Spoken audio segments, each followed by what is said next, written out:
Hi, my name is Valerie Shirley, and this is my Receptive Language Therapy Plan project, and this is for SLP 212.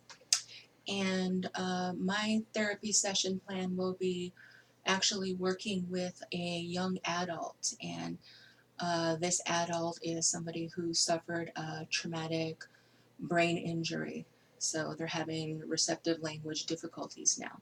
So what we've been working on is naming various household objects, common objects, and so I'm sticking to one category to keep it simple, but having a variety of items within that category that we can work with. And the items that I chose for this session are articles of clothing, and I have 7 objects. So what I have is basically a storage cube so that I can obscure the items from the client, and at some point during the session the client, he or she, will be pulling the items out of here without seeing them, and feeling the items, like using tactile stimulation and pulling the item out and hopefully correctly identifying them. But for now the items are concealed in here, and I will display them out on the table. I have 7 items, and I have a glove, a tie, a scarf, a hat, a shoe, a sock, and a belt.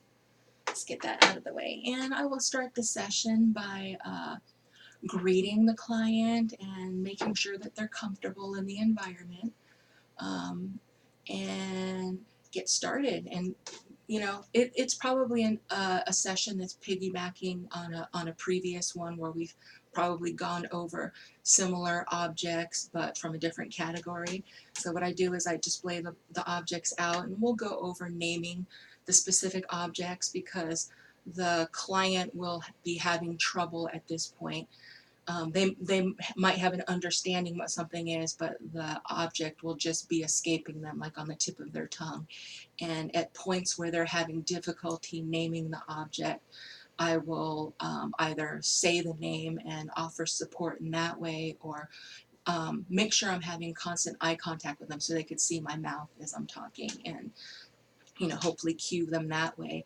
And I will get them to name each object. We might discuss what the object is, what its use is for. I can ask them what that's for, and that'll encourage them to use some of the vocabulary that we're learning or going over, and get them speaking and using some of that vocabulary.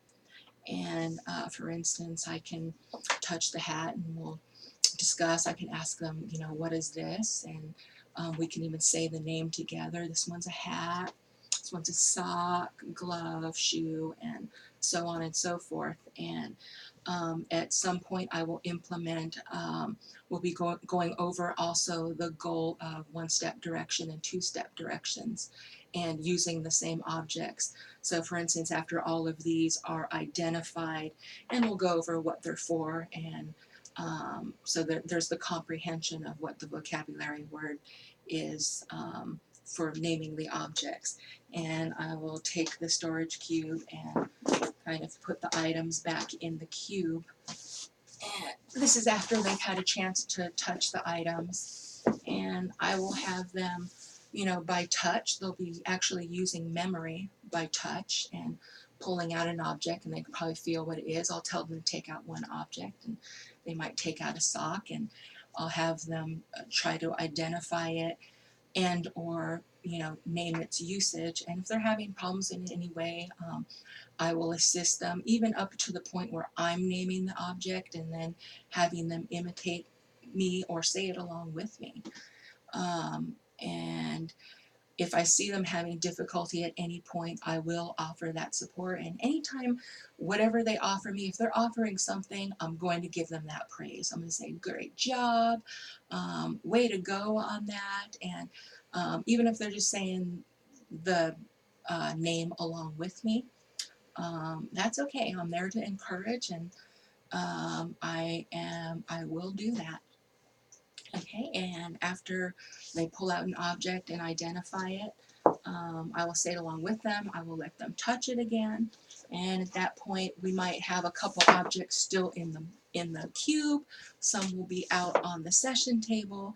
And at that point, I will implement the one-step direction goal where I might say, take one item or take the belt, have them reach in here and feel, take the belt out of the cube and put it on the table. That would be a two-step. Or if there's an object already on the table, I might ask them, pick up the hat. Picking up the hat, and if it's a two-step, I might say, pick up the hat and put it on your head.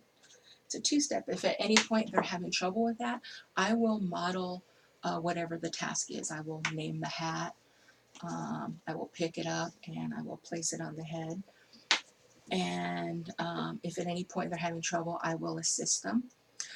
Toward the end of the session, after we do a couple rounds of those different activities, to reinforce it and to actually stimulate kind of a carryover of the tasks that we're going over, I actually have like a journal book, and what we'll do is, as we're going through some of the stuff, I'll have various pens and markers and whatnot available, and I will encourage them to write things down in the journal. And this is something they can take home with them so they can review it.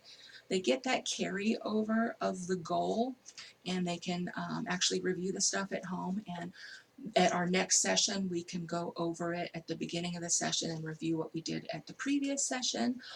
We can actually go through the book throughout the session, and then again at the end of the session, we will go through and do like a little review of what we went over. And my idea to implement this is, I would have probably pictures of some of the items, and then we can actually put the pictures in the journal next to them, handwritten names of the objects. So, and I think there's the familiarity there too of them seeing their own handwriting, and that will reinforce those vocabulary words and reinforce memory too, because just the tactile feel of certain things, like of course things like the scarf are soft, the glove is like plush.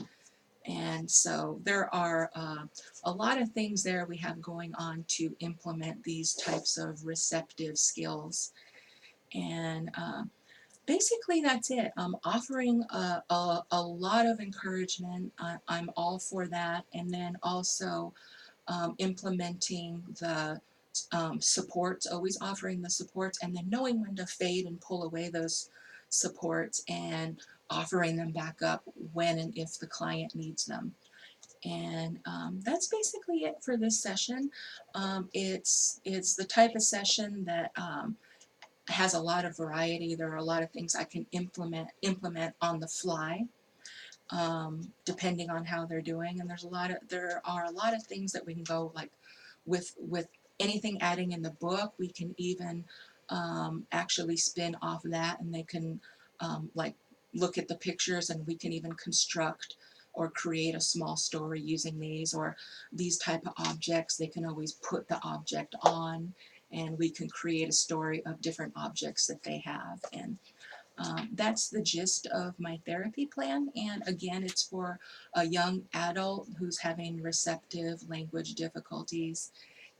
And I'm here to help with the vocabulary, the identifying common objects, and implementing and trying to improve on those one-step and two-step direction goals.